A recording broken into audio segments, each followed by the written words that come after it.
نحمده ونصلي على رسوله الكريم. أعوذ بالله من الشيطان الرجيم. بسم الله الرحمن الرحيم.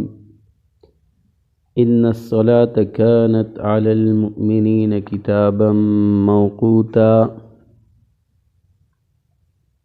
ارشاد ربانی ہے کہ نماز مومنوں پر وقت کی پابندی کے ساتھ فرض کی گئی. حکیم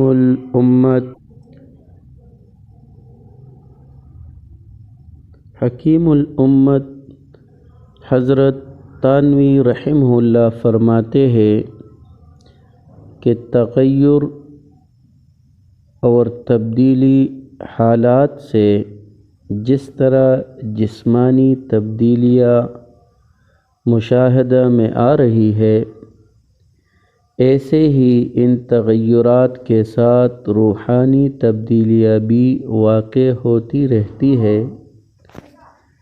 اور جیسا کہ جسم کی حفاظت کے لیے بطور حفظ ما تقدمہ ادویہ و غذا مناسب وقت میں استعمال کی جاتی ہے، ایسے ہی روحانیات کی حفاظت کی خاطر خدا تعالیٰ کے فرمودہ احکام کی بجاآوری کے لیے بھی مناسب اوقات متعین کیے گئے ہیں، جن میں ایک طرف اگر خالق و مخلوق کا رابطہ مسلسل استوار رہتا ہے تو دوسری طرف انسانی زندگی میں پابندی اور وقت کی قدر و قیمت کا احساس بھی پیدا ہو جاتا ہے.